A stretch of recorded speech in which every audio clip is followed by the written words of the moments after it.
안녕하세요. 네. 자, 이번 주에 북극 여우가 가장 눈여겨본 첫 번째 국제 뉴스는요? 질문을 하나 드릴게요. 네. 이 나라는 어떤 나라일까요? 어느 나라일까요? 네. 대통령 때문에 이민을 가겠다는 사람이 전체 국민의 30%가 넘게 나왔습니다. 힌트를 좀 더 드릴까요? 네. 국가 권력 서열 1위의 배우자는 한때 검찰총장이었습니다.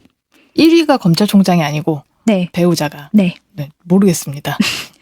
지금 말씀드릴 나라는 베네수엘라. 아, 이번 주 뉴스에 정말 많이 나오더라고요. 그쵸. 네, 선거 베네수엘라. 결과가 맞아요. 난리가 났던데요. 대통령의 배우자가 한때 검찰총장이었더라고요. 지난 7월 28일 베네수엘라 대선에서 니콜라스 마두로 현 대통령이 3선에 성공했다는 소식 들으셨을 텐데요. 네. 여기에 미국이 제동을 걸고 나섰습니다. 왜요? 미국이?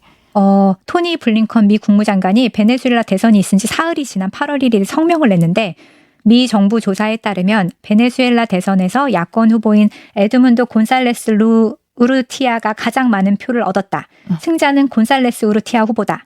베네수엘라 선관위는 그 심각한 결함이 있으며 이번 결과는 베네수엘라 국민의 의사를 대표하지 않는다. 이렇게 발표를 했어요.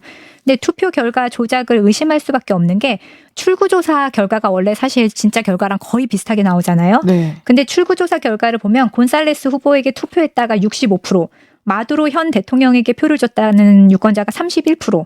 그러니까 야당이 거의 2배 넘게 넉넉하게 이길 것으로 봤는데 네. 실제로 선관위가 발표한 결과는 개표 80% 상황에서 마두로 대통령이 51.2%, 야권의 에드문드 곤살레스 후보가 44.2%더 이상 개표의 의미가 없이 승리했다. 이렇게 당선을 선언을 해버렸거든요. 그러니까 선거 부정이 있는 것 같기는 한데 이게 문제는 왜 미국 장관이 여기에 개입을 하냐는 거예요.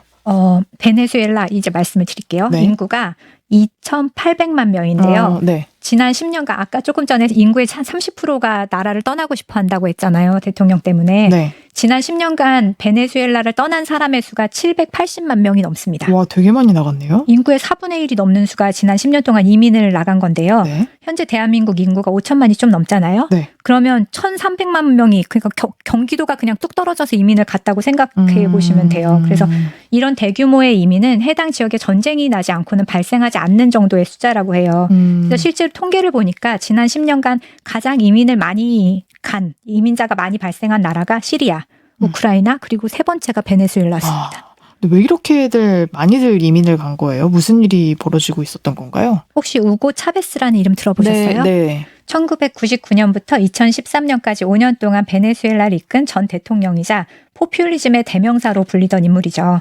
베네수엘라는 세계 최대 석유 매장량을 가진 나라이자 산유국인데 이런 베네수엘라가 왜 이렇게 못 사는 나라가 됐을까? 큰 책임이 있는 사람이 바로 이 차베스인데 네. 이 사람은 경제 구조나 산업 발전에는 관심이 없고 그냥 기름 판 돈으로 복지를 지탱하면서 유가의 나라의 운명을 맡긴 그런 지도자였어요. 그래서 차베스의 후계자로 같은 길을 가든 아니면 더 정말 악화일로로 갔던 사람이 바로 마두로 현 대통령입니다. 네. 그래서 그 사이에 베네수엘라는 아프리카의 빈국보다도 더 살기가 어려운 나라가 돼서 이게 어느 정도 상황이냐면 뭐 인플레이션 실업률 이런 게 최고치를 갱신하는 건 말할 것도 없고 학교, 병원, 치안, 수도 이런 공공재의 질이 형편없이 떨어지고 5세 미만 어린이의 14% 그리고 임산부의 절반이 넘는 57%가 영양실조라고 해요. 아이고. 그러니까 일자리도 없고 살기도 어렵고 먹을 것도 없는 이런 상황이니까 고향을 뒤로하고 떠나는 사람이 계속 늘었죠. 네. 그리고 이런 상황에서 가장 빠르게 떠나는 사람들은 아마 다른 곳에서 정착할 가능성이 높은 사람들일 거 아니에요. 네. 엔지니어, 학자, 의사, 간호사 이런 사람들이 먼저 베네수엘라를 다 떠나서 뭐 의사만 봐도 그 떠난 의사 수가 3만 명이 넘는다고 합니다. 네. 그러니까 다시 돌아와서 왜 미국이 베네수엘라 선거 결과를 두고 부정선거라면서 이렇게 대통령을 인정할 수 없다 뭐 이런 설명까지 내느냐. 살기 힘든 베네수엘라를 떠난 이민자들이 어디로 갈까요? 미국으로 많이 갔군요. 그렇죠. 일단 가까운 나라로 가겠죠. 뭐 콜롬비아, 에콰도르, 멕시코, 브라질 그리고 미국.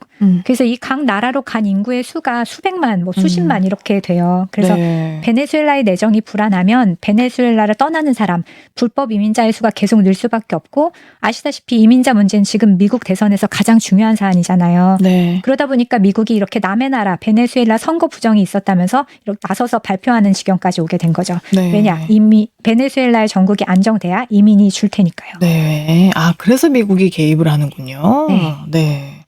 그리고 그 명분이 다 있기는 하지만 결국에는 뭐 또 실리적인 이유, 뭐 불법 이민자 유입 줄이기 위해서 뭐 개입을 하는 거였네요. 그렇죠. 그런 실리적인 이유가 요즘은 개인도 그렇지만 나라의 경우엔 더더군다나 실리적인 이유 없이 도덕적인 명분이나 정의감만으로는 움직이는 정부가 거의 없죠. 이런 뉴스는 진짜 들어본 지 너무 오래된 것 같아요. 그렇죠. 네. 그래서 선거 결과 발표 이후에 베네수엘라 전국에서 부정선거 규탄 집회가 지금 벌어지고 있고 또 정부의 강경 진압으로 벌써 인명피해가 발생을 하고 있는 상황이에요. 그래서 모쪼록 베네수엘라의 대선 결과가 공정하게 빠르게 정리가 되기를 바랍니다. 네. 지금까지 하수정 부교섭연구소 소장과 함께 이야기 나눠봤습니다. 고맙습니다. 감사합니다.